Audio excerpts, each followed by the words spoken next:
Bom dia a todos e sejam muito bem-vindos à videoconferência de divulgação dos resultados do primeiro trimestre de 2025 da Priner. Meu nome é Aline Rodrigues, sou supervisora de RI e é um privilégio estar com vocês aqui nesta manhã. Temos aqui presente o Túlio Sintra, CEO, e interinamente como CFO e DRI da companhia. Informamos que esta videoconferência está sendo gravada e será disponibilizada no site de RI da companhia, onde se encontra disponível a respectiva apresentação. Ressaltamos que as informações contidas nesta apresentação e eventuais declarações que possam ser feitas durante a videoconferência, relativas às perspectivas de negócios, projeções e metas operacionais e financeiras da companhia, constituem-se em crenças e premissas da administração, bem como informações atualmente disponíveis. Considerações futuras não são garantias de desempenho. Para o Q&A, sessão de perguntas e respostas, orientamos que sejam enviadas via ícone de Q&A no botão inferior de sua tela. Por padrão da dinâmica, seus nomes serão anunciados para que façam sua pergunta ao vivo. Nesse momento, uma solicitação para ativar seu microfone aparecerá na tela. Caso não queira abrir seu microfone ao vivo, favor escrever sem microfone ao final da pergunta para que eu a leia em voz alta. Agora, gostaria de passar a palavra para o Túlio, para iniciarmos a nossa apresentação. Túlio, pode prosseguir, por favor. Bom dia a todos, obrigado Aline, bom dia. Vamos então dar o início aos resultados do primeiro trimestre de 2025. Um trimestre que começou com a nossa entrada no Small Caps, portanto a gente já tem título de Small, lembra que até agora nós tínhamos título de Micro Cap, para nós é um grande passo isso daí. Tivemos a segunda emissão de debêntures, que foi em março desse ano. A primeira emissão de debêntures ocorreu em 2018 e 2019, com 75 milhões de reais. Eu lembro que a gente captou naquela época CDI mais 4,5, nós estamos captando agora CDI mais 2.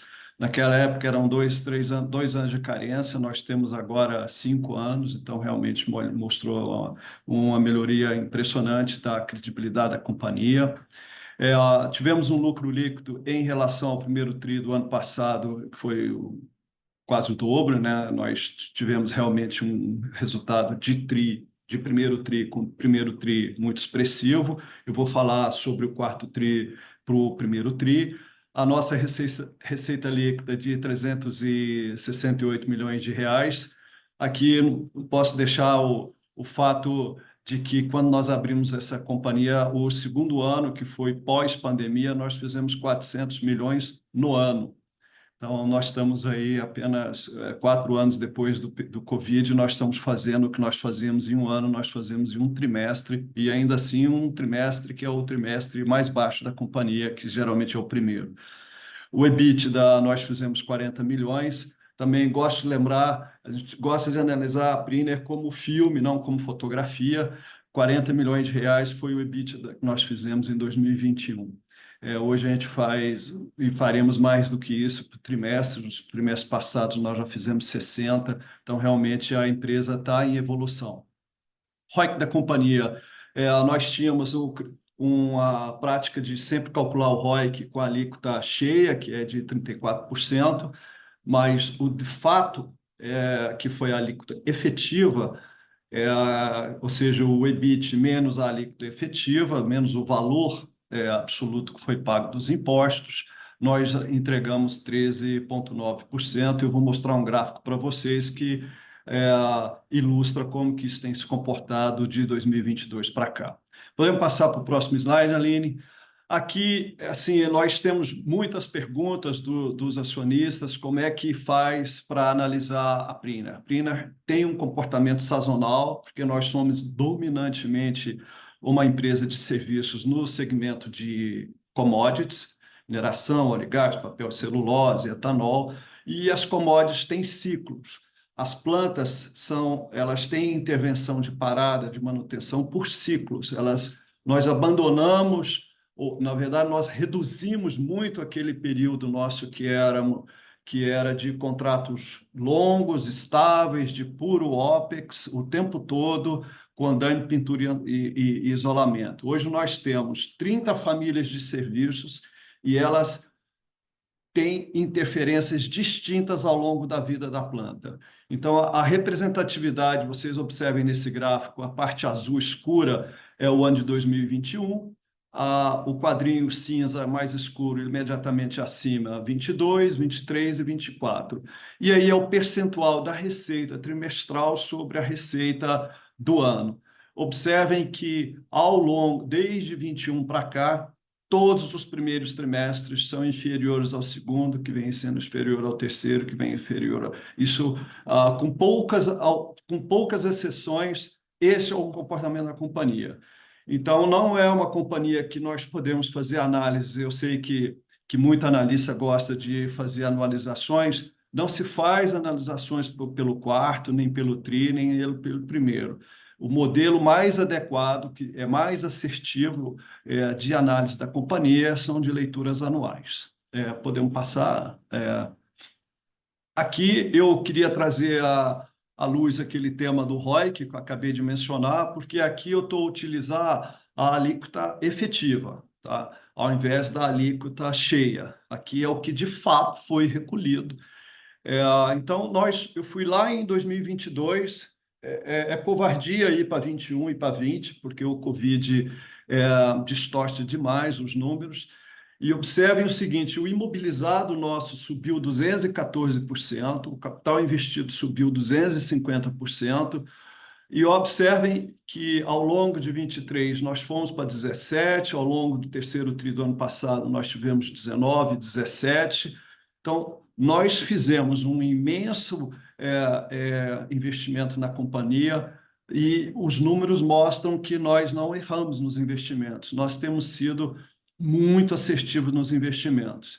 Observem que nós passamos agora a cutucar a ROICs maiores, de 19%, de 17%, e observem também nesse gráfico o quarto TRI do ano passado, 17%, em cinza. Observem o quarto TRI de 23, 16,7%, quase 17%, e observem o quarto TRI de 2022, 16,6%, quase 17%. Agora, observem o primeiro trimestre de todos esses anos, 13,3% em 2022, cadê? Meu óculos está aqui, mas em 17% em 23%, e olhem depois em 24, 14%, e esse ano 13,9%. Então, as médias dos ROICs dos primeiros e dos quartos trimestres, eles são distintos, eles oscilam. O que mostra que talvez nós tenhamos que analisar o ROIC como ele é uma ferramenta de leitura anual. Tá? Aqui, apesar de eu estar utilizando o ROIC sempre LTM, nós temos comportamentos distintos nas receitas, nos resultados e nos ROICs. Podemos passar para o próximo slide. Aqui eu trago o movimento da variação da receita líquida e do lucro bruto no primeiro trimestre do ano passado, no quarto trimestre, imediatamente anterior, e agora no primeiro trimestre de 2025. Sim, entre o primeiro trimestre do ano passado para esse, eu tive 70% de crescimento devido às aquisições que nós fizemos da Welding e da Real. Mas não é só isso. Nós aumentamos, no ano passado, nessa mesma época, nós fizemos perto de 88 milhões de reais no offshore, nós fizemos nesse ano 130. Então, o offshore cresceu, a inspeção cresceu, ela sem a welding também cresceu, e a infraestrutura, ela cresceu a contribuição bruta nesse trimestre. Então, nós tivemos contribuições orgânicas, se vocês lerem o release, vocês vão conseguir ter uma leitura maior disso, e tivemos crescimentos inorgânicos. O lucro bruto nosso ficou estável entre o primeiro tri do ano passado e o primeiro tri desse ano, e teve realmente um quarto tri muito alto. Eu acabei de falar aqui com o pessoal da nossa equipe, com a turma da infraestrutura, isso é um problema bom. Nós tivemos contratos excepcionais com soluções de engenharia assim, muito bem sacadas no trimestre passado, e isso puxou as margens para cima.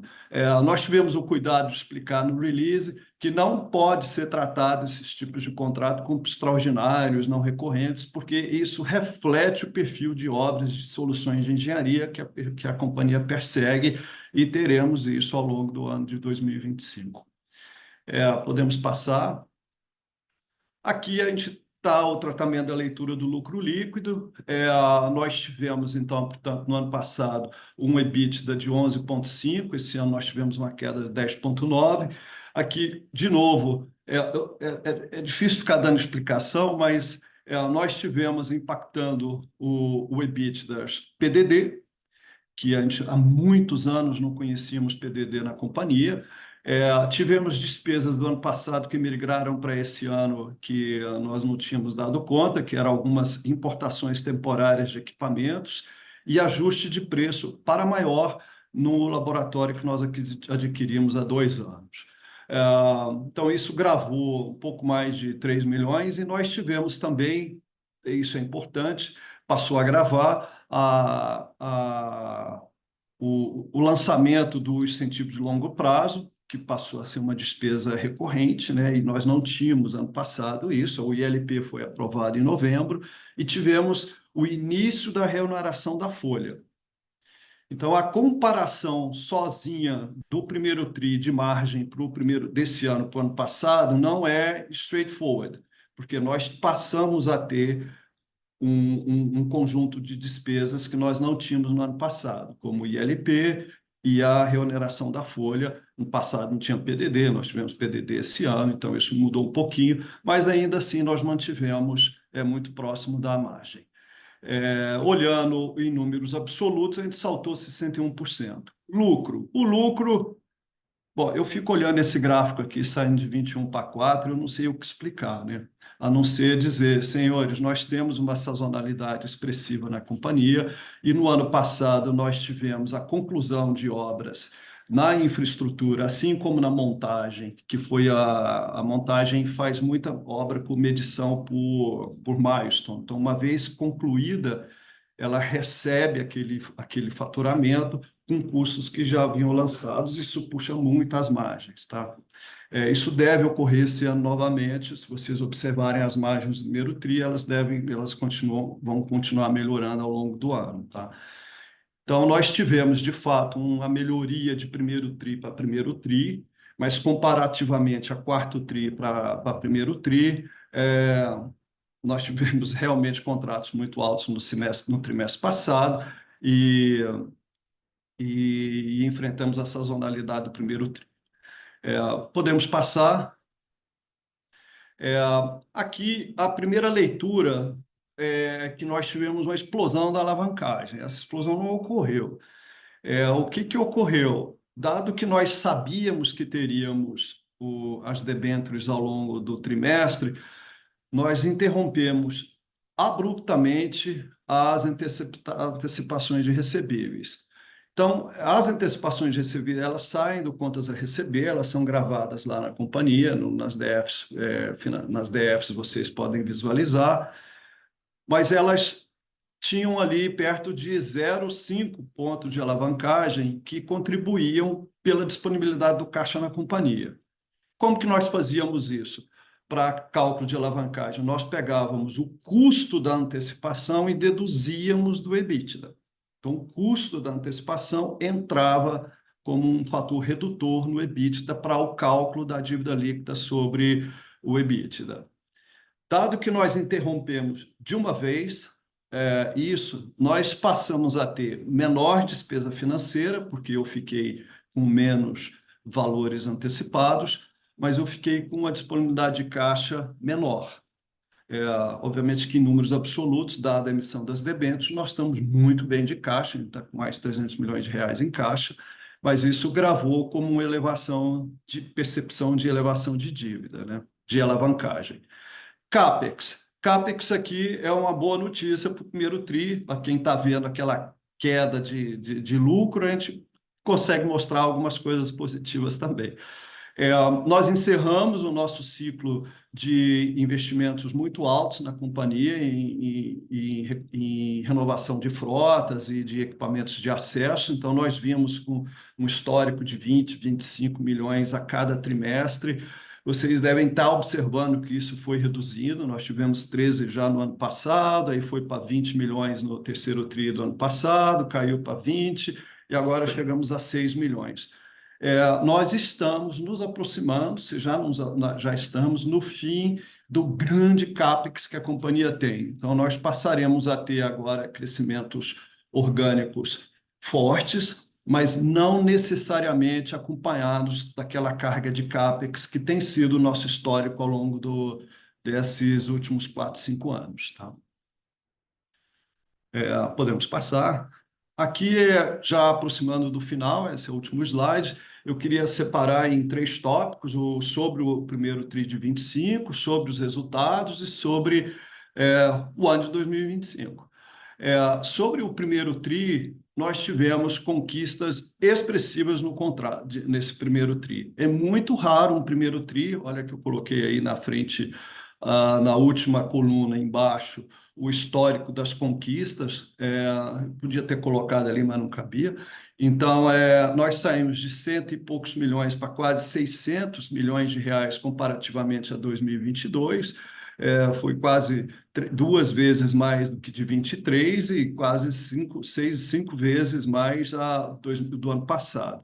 É muito incomum nós termos um primeiro trimestre com o início de projetos nessa envergadura. Estamos a estudar projetos de saneamento privado em montagens de grande envergadura, então, assim, um segmento que estava relativamente fora do nosso radar, que era fazer a área de saneamento fora do estado de Minas, onde nós temos uma presença já antiga de uma história de crescimento na Copasa. Nós temos visto investimentos em saneamento privado em São Paulo muito robustos e temos feito todo o nosso trabalho de engenharia para participarmos disso e acredito que teremos isso sim ao longo do ano de 2025. Nós tivemos nesse trimestre os primeiros projetos com tecnologias que nós não temos concorrentes no Brasil, né? Um foi no segmento subsea e um na área de concessão aeroportuária. Eu acho bacana trazer para vocês que essa solução, que é o Priner Soil Injection, ele foi um trabalho inorgânico feito pelo P&D de BH, com a equipe de Gemaia Suegel, junto com pesquisadores da Escola de Lavras. E isso evoluiu para um projeto muito transformador, de imensa adição de valor para o cliente, para a companhia, e parte disso vocês viram no quarto trimestre, e esse ano nós fechamos o primeiro projeto de grande envergadura com essa tecnologia que vai ser feito aqui no Rio Galeão. Na parte subsea, nós já tínhamos comunicado aqui a vocês que nós perseguimos o segmento de subsea com muita vontade. É uma área que tem poucos concorrentes, envolve uma tecnologia mais complexa. E nós vencemos esse ano um contrato expressivo também com a Petrobras para tomografia magnética. Esse contrato é um contrato que para nós é muito emblemático, porque nós imaginávamos entrar em subsea até um pouco mais à frente, e o subsea já vai começar a pagar os investimentos todos em despesas que nós fizemos ao longo do tempo para desenvolver isso. Tivemos um recorde de receitas no segmento sucroenergético, então a Welding, vocês compraram a Welding, sim, mas foi a maior receita da Welding na história. A Welding tem sido uma surpresa muito positiva, ela tem crescido imensamente, uma empresa de excelente talento, e mais uma vez a companhia foi assertiva em conseguir trazer pessoas daquele calibre. Então, novamente, nós só não tivemos uma queda maior de receitas nesse primeiro TRI, porque o segmento de etanol estava na sua entre-safra. Sobre os resultados, o SG&A foi impactado por uma depreciação maior de intangíveis das adquiridas. Nós subimos a depreciação de intangíveis ano por ano, nós vamos dizer, saímos de 3, 4 para 9, uma despesa muito maior de depreciação de intangíveis. Isso morde o SG&A, né? E aí tem-se a percepção que o pessoal está gastando mais. Eu escrevi um pouco mais sobre isso no release, e vocês vão o efeito folha no SG&A, ele caiu do primeiro TRI do ano passado para esse ano. Então, imagina que, apesar de dissídio, de inflação, nós tivemos menos despesas de folhas no período, mesmo com essas aquisições todas, tá? Tivemos os efeitos de PDD, de importações temporárias, que agravaram toda no SG&A. Eu botei no release, o nosso SG&A está em queda, ele não está em ascensão, ele está em queda.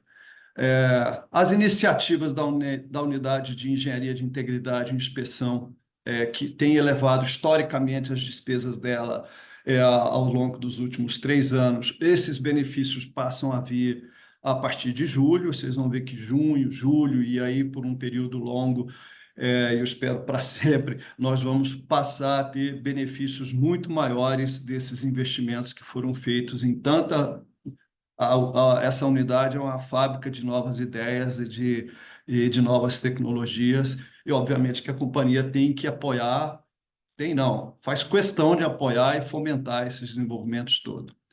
O último ponto sobre os resultados, eu acho que vale a pena mencionar, um impacto que nós tínhamos aqui era tornar a empresa cada vez mais leve, né, menos CAPEX intensive. Observo aqui, eu fiz uma conta do imobilizado pelo NOPAT. Então, a Priner, lá no quarto TRI de 2021, vocês podem calcular isso todos os trimestres, que nós fizemos, é uma curva descendente, nós precisávamos colocar R$ 5,2 para trazer R$ 1 de NOPAT, né? Para efeito de comparação, o quarto TRI do ano passado, a gente precisou colocar R$ 2,2 de imobilizado para trazer R$ 1 de NOPAT. GPS põe 80 centavos, que é realmente muito leve, pouco CAPEX intensive, e as que são mais intensivas em CAPEX, como a Ocean e a Júlio Simões, tem em torno de 9 a 6.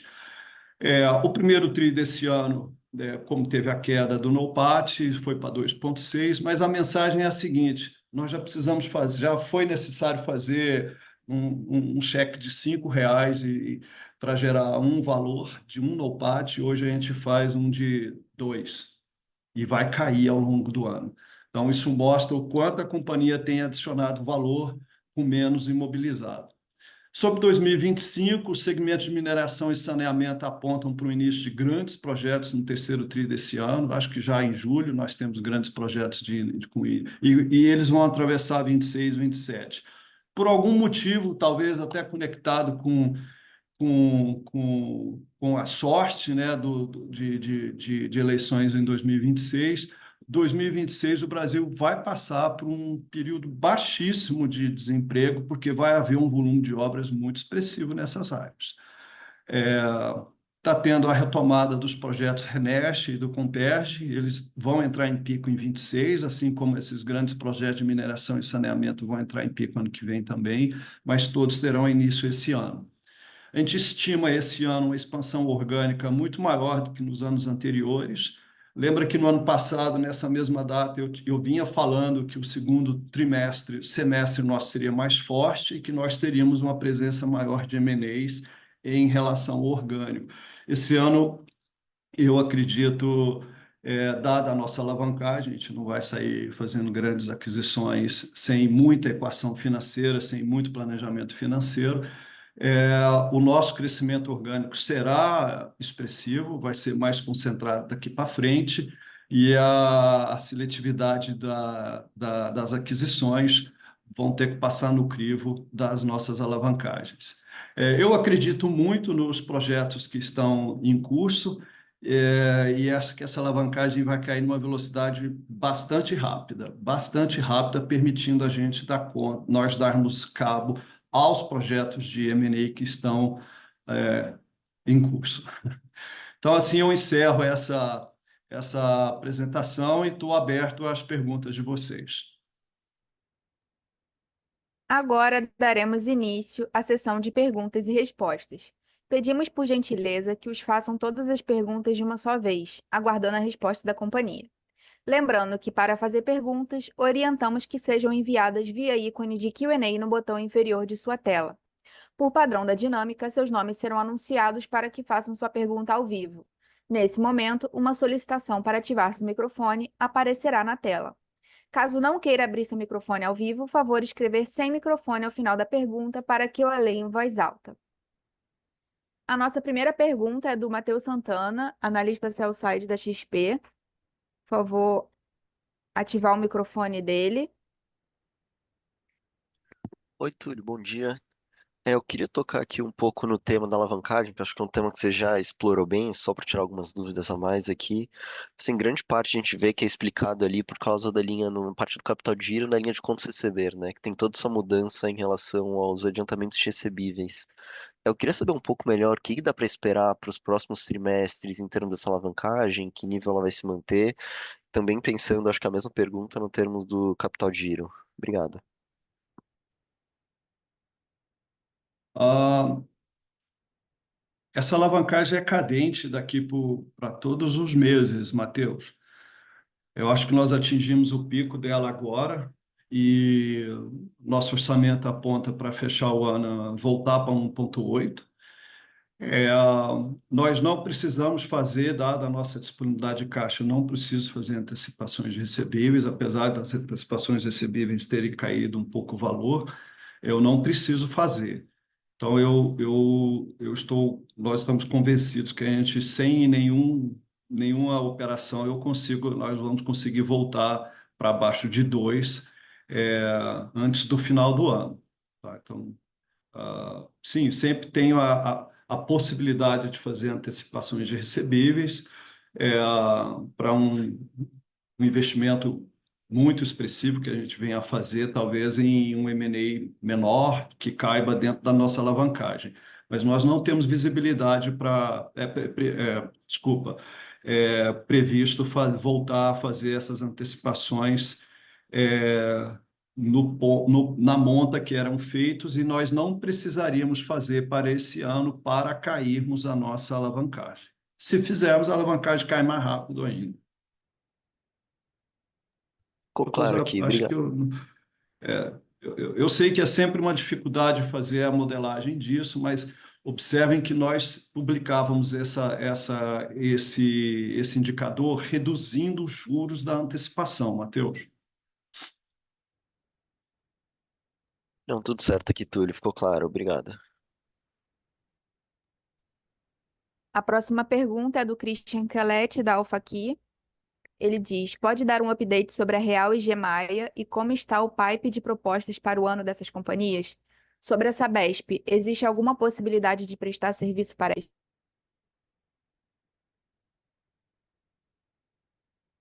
Cortou a sua voz, mas vocês estão me ouvindo? Aline, está me ouvindo? Sim, estou te ouvindo. Tá. Posso repetir? Quer que eu O pergunte? update. Não, não, eu entendi. A Real e a Gemaia, a Real tinha um escritório em Contagem, na cidade de Contagem, em Belo Horizonte, ao lado de Belo Horizonte, e a Gemaia Soegel, um escritório no bairro de Buritis, em BH. Desde o mês de março, o escritório de Contagem foi encerrado e a equipe se mudou para o bairro de Buritis. Então, o prédio que nós temos ali em Belo Horizonte ele hoje abriga a unidade de montagem industrial e a unidade de infraestrutura. Isso está gerando bastante sinergia. Nós temos uma obra na periferia de Belo Horizonte, ali em Olhos d'Água, que tem uma edificação que dava cabo a uma obra ali, e ele é muito, muito bom, muito bem estruturado, muito bacana. Então, nós movemos também parte da equipe que estava em Contagem para lá. É, as sinergias de despesas entre a unidade de montagem e a unidade de infraestrutura, elas estão sendo absorvidas e elas serão crescentes, mais sinergias para menos SG&A ao longo do ano. Nós temos aqui, Kelete, uma cultura de fazer integrações é, muito cuidadosas para que não tenha nenhuma ruptura do tecido social e dos colaboradores que estão empenhados nas suas tarefas. Então, as nossas integrações são morosas mesmo. Mas no caso da montagem industrial e da infraestrutura, eles já estão ocupando o mesmo teto. Então, daí você já imagina que nós estamos tendo sinergias crescentes. Sobre a Sabesp, nós tivemos a oportunidade de estar na Sabesp num workshop sobre tecnologia da Prilha. Até postamos isso, acho que no LinkedIn, deve ser daí a pergunta é, onde nós apresentamos o nosso segmento de montagem, de recuperação de estruturas, de infraestrutura, de injeção e de engenharia de integridade. Estamos orçando algumas obras para a Sabesp, estamos cadastrados. Eu não tenho dúvida que nós vamos prestar serviço para a Sabesp ainda esse ano. Eu estou bastante confiante. Adorei conhecer o plano de expansão que a Sabesp tem, e poxa, estou adorando o segmento de saneamento privado atual. Eu estou muito confiante que quando nós chegarmos talvez no ano que vem, quando nós publicarmos aquele mix de serviço para o segmento, saneamento privado vai ser uma das cores de destaque ali. A próxima pergunta é do Theo Randowski, analista buy-side da JGP. Ele pergunta: parabéns pelo resultado. Sobre a dinâmica de contas a receber, o que seria um nível normalizado disso sem a antecipação desses recebíveis? E pretendem voltar a fazer esse tipo de operação? Eu não vou dizer que vai ser proibido fazer na companhia, mesmo porque se for de uma forma, se for bem feito, se o valor for adequado e for dentro do modelo que o cliente disponibiliza, onde o cliente tem lá com o Santander, com o Itaú, sei lá, com quem mais, com o Citi também, a operação de antecipação das faturas, se for um bom custo, nós podemos fazer. Não vejo necessidade, não está previsto no nosso orçamento fazer isso esse ano. Sem isso, eu acho que o nosso contas a receber vai se estabilizar em 84, 85 dias. Agora, observe que já foi 105 dias com antecipação. Então, nós reduzimos de 105 para 85 dias. A entrada da montagem industrial e do aumento da presença da Vale Samarco produziu isso, porque eles têm um prazo médio de pagamento menor do que do offshore. Então, isso fez com que. E também a redução do setor petroquímico, que pagava num período maior. Nós saímos de quase 12%, 13% do segmento petroquímico para 4%, 5% do setor petroquímico.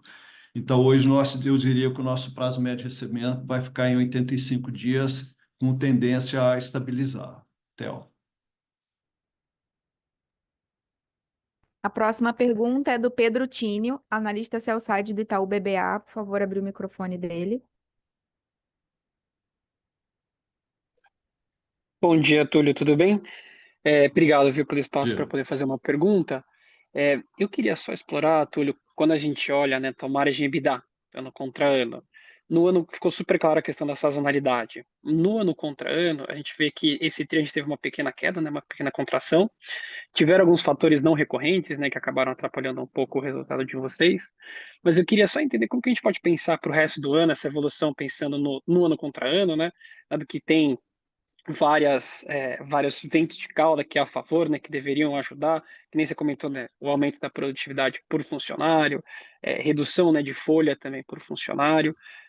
Queria só entender um pouco como que a gente consegue pensar essa margem EBITDA para os próximos trimestres, né, pensando ano contra ano, e se puder fazer um gancho também, Túlio, com o contrato, né, que teve no quarto trimestre, que vocês até mencionaram na parte de infraestrutura, né, que teve ali uma produtividade super alta, que vocês não consideram ele sendo não recorrente, né, faz parte do portfólio, como que a gente pode pensar isso também para o resto do ano? E aí, uma segunda pergunta que eu queria fazer, na mensagem que você passou, você comentou um pouco ali sobre a parte, né, de PSI, né, da parte de recalques, né, principalmente que vocês estão fazendo lá no Rio Galeão, só para eu entender se existe muito espaço nesse segmento, você falou que foi um desenvolvimento de vocês, só para entender qual que é a oportunidade aqui nesse serviço. Obrigado, Túlio. Não. É difícil responder você sem pensar em guidance, né? Seja de margem, seja de valor. Mas o que eu posso dizer é o seguinte: essa margem EBITDA que vocês visualizaram no primeiro tri não tem nada a ver com a margem EBITDA que nós vamos encerrar o ano. Nós caminhamos para subir essa margem EBITDA. Nós chegamos a morder alguns trimestres aí 14, né? Chegamos aí para 13. A nossa meta com o conselho aí para pelo menos 15. Temos orçamentos que vão mais entre entre 13 e 14, vou falar 14, que é a metade entre 13 e 15, viu? Temos mais chances de subir essas margens EBITDAs para em torno de 13 para 14% ao longo do ano, do que de ficar em 10,9. As margens vão subir, as margens EBITDAs vão subir ao longo do ano. O SG&A, ele tem cedido, as sinergias têm aumentado. É importante também você pegar esse SG&A e ver depreciação de intangível, viu? Ele realmente grava na relação de SG&A e tem esse impacto aí para efeito de resultado, mas bem no marca EBITDA. Então, EBITDA crescente. Sobre o PSI, ele economiza muito tempo do cliente. Ele é mais rápido de fazer, ele é mais em conta para o cliente e ele gera muito valor para nós. É uma forma de fazer correção de recalques, além de permeabilizações, entre outras atuações. Nós fizemos um post sobre o PSI no LinkedIn. Ele tem muitas aplicações. Então, nós acreditamos que isso vai ser muito útil em recuperação de estruturas agora com a Sabesp, em recuperação de recalques, em rodovias, em taludes, é, em PCHs. Então, assim, realmente a força que a Gemaia tinha em injeção de PU, ela está sendo maximizada, essa força. Eu acho que eles vão tirar muito mais valor disso do que já tiraram no passado. Temos bastante, é um bom mercado, viu? É um bom mercado. Um bom mercado. Ficou super Que claro mais? tudo. Eu cheguei, eu só do follow-up, só para perguntar que vocês comentaram, né, no quarto trimestre, o impacto positivo da parte de infraestrutura, que teve aquela produtividade ali de uns R$ 38 mil, acho que por É. funcionário, né? Eu só queria entender como que a gente pode pensar isso para frente também. Teve um impacto positivo no quarto trimestre, vocês até comentaram que não é necessariamente extraordinário, né, que faz parte do portfólio de serviços de vocês. Como que vocês enxergam isso para o resto do ano também?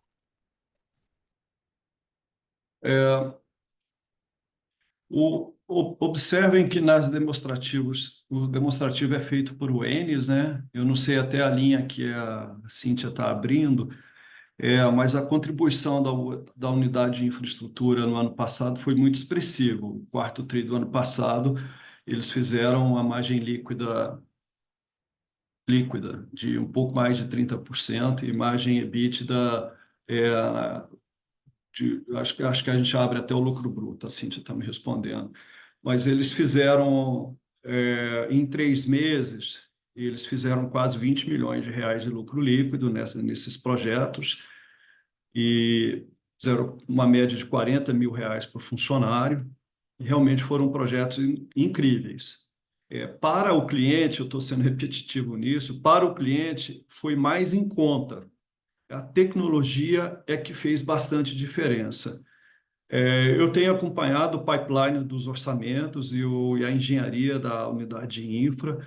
É uma unidade muito focada em vender soluções de engenharia. É muito raro eles venderem commodities. Eles vendem soluções de engenharia e ganham licitações por soluções de engenharia. Essa é uma característica muito forte da Priner, e eu diria que dentro da infraestrutura é mais forte ainda, a solução da engenharia. É mais difícil você vender uma solução de engenharia em isolamento, ou no habitat, entendeu? Ou no acesso, mas na infra e na montagem é mais rápido, é mais fácil você vender alguma coisa fora da caixa. E eles têm conseguido. Então, eu diria que se o ano passado da infraestrutura foi bom, esse ano vai ser muito melhor.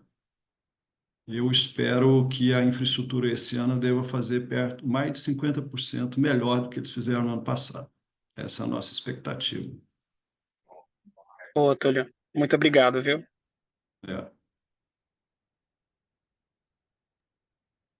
A próxima pergunta é do Vitor Lima, analista buy-side da Prumo Capital. Ele diz: Bom dia, Túlio e time. Parabéns pelos resultados. Se puderem comentar sobre algum dado quantificável do cross-sell de serviços na carteira de cliente atual, por favor. Em um gráfico que vocês fizeram em 2021 no Priner Day, vocês tinham 40% ou mais dos clientes com mais de 2 soluções de serviços prestadas, executadas pela Priner. Teria esse número atualizado para compartilhar conosco? Muito obrigada. Cara, é uma vergonha, né? Eu não tenho esse número. Tem um conselheiro nosso, Eduardo Chalita, que vive cobrando. Eu não tenho esse número, não tenho. Mas eu consigo dizer o seguinte: se nós pegarmos hoje os maiores clientes da companhia, Equinor, SBM, Modec, Vale, Acelen, ah, esses são Klabin e Raizen, são os maiores clientes da companhia. Nenhum desses clientes tem acesso a tudo que nós fazemos. A Modec só tem o mundo de inspeção, isolamento inspeção, isolamento e andaimes. A Vale, dominante em infraestrutura e montagem, a gente não conseguiu ainda, porque anteontem e ontem nós fizemos um workshop de inspeção na Vale, foi um sucesso o workshop. Nós não temos inspeção na Vale ainda, não temos andaimes, não temos isolamento nem pintura na Vale. Então, a Vale tem apenas parte do serviço da companhia.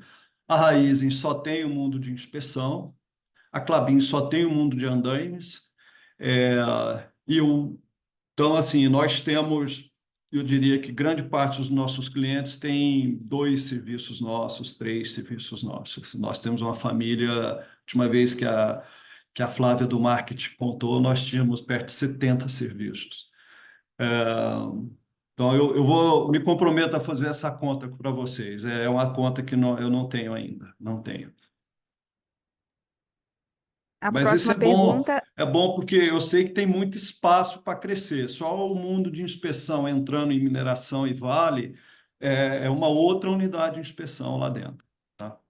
E no mundo offshore, a parte de subsea, a gente ganhou o primeiro contrato. O segmento de inspeção subsea é tão grande quanto parte de, de acima da linha d'água, de superfície, ou maior. A próxima pergunta é do João Saldanha, analista buy-side. Ele pediu para abrir o microfone. Bom dia, Túlio, Aline, todo mundo presente no call. É, Bom dia, João. Bom dia. Eu queria fazer uma pergunta, Túlio, para a gente endereçar, acho que tendência de retorno do capital investido para frente, né? Acho que tentando juntar um pouco as peças aí que vocês, né, passam para a gente na divulgação, né? Assim, chamou muito a atenção, né, no release, lá na página 9, vocês falando da menor intensidade de mão de obra ou de custo de pessoal na receita, né? Ao mesmo tempo que você já deu a sinalização também de um pouco mais de depreciação aí na estrutura de custos, né? E ao mesmo tempo que, pô, a companhia já baixou bastante o investimento agora, isso está nos passando uma mensagem de uma, né, maior intensidade de melhor uso do capital, vamos assim, já investido pela companhia, né? Se a gente junta tudo isso, Túlio, assim, a impressão que dá é que você vai ter uma margem operacional melhor para frente, né, uma margem no PAT melhor para frente, né? E utilizando um capital que parece já estar dentro da companhia, né? Que já foi investido. Uhum. Se a gente junta Uhum. tudo isso, acho que seria uma tendência de um ROIC crescente, né? Acho que foi bem legal o que vocês mostraram na apresentação de que a gente não pode pensar ROIC só como uma linha reta ou uma coisa estável, né? Você tem ciclos de retorno sobre o capital investido também, mas dá a impressão, né, pela combinação dessas coisas que vocês mencionam, né, na divulgação do resultado, de que é uma tendência de um ROIC crescente, talvez até superando, né, os picos anteriores. Dá para pensar assim, Túlio? Dá sim, João. Olha só, se você, eu sempre, esse indicador que tem aí agora do imobilizado pelo NOPAT é uma relação de velocidade. Eu já tinha mostrado antes um pouco da relação de velocidade que é pela receita e também tinha mostrado a relação de velocidade do capital empregado por UN e income per capita e lucro bruto per capita. Tudo isso são análises comparativas de taxas diferentes de velocidade entre as UNs. Quando nós analisamos a velocidade de crescimento das unidades menos intensivas e com mais solução personalizada, montagem e infra, elas crescem mais rapidamente, assim como o offshore. A taxa de crescimento, elas são maiores. E a taxa de crescimento da inspeção também é maior. Qual foi o ROIC da infraestrutura no ano passado? 25%. E qual o capital empregado que eu utilizo para fazer essa conta? O valor integral, usando o teto do pagamento para o restante das ações do sócio. Então, já está embutido ali todo o capital necessário para trazer a infra inteira aqui para dentro. Qual foi o retorno sobre o capital da montagem? 26%, utilizando o valor integral do que foi pago e o earn-out do ano passado. Então, ele já está lá dentro e ele tem uma velocidade maior. Qual é o ROIC do offshore? 24%.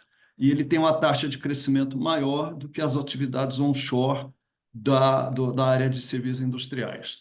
Ora, pois, se você tem as unidades com crescimento com mais velocidade, mais aceleradas, com ROICs mais expressivos, é de se esperar que no longo prazo esses ROICs começam a sair, eles puxem o consolidado mais para próximo deles. E por que isso não é do dia para a noite? Porque nós temos ainda atividades que têm menor ROIC, né?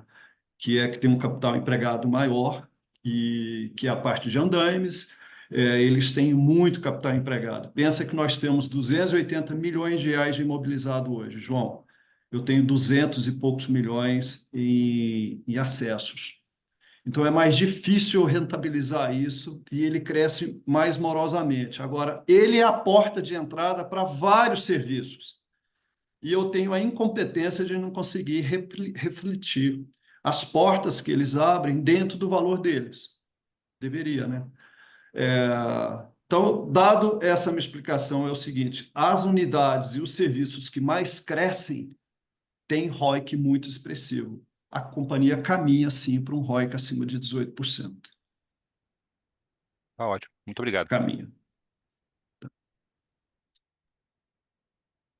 A próxima pergunta é do Alexandre Assaf, analista buy-side do A40 Clube de Investimentos.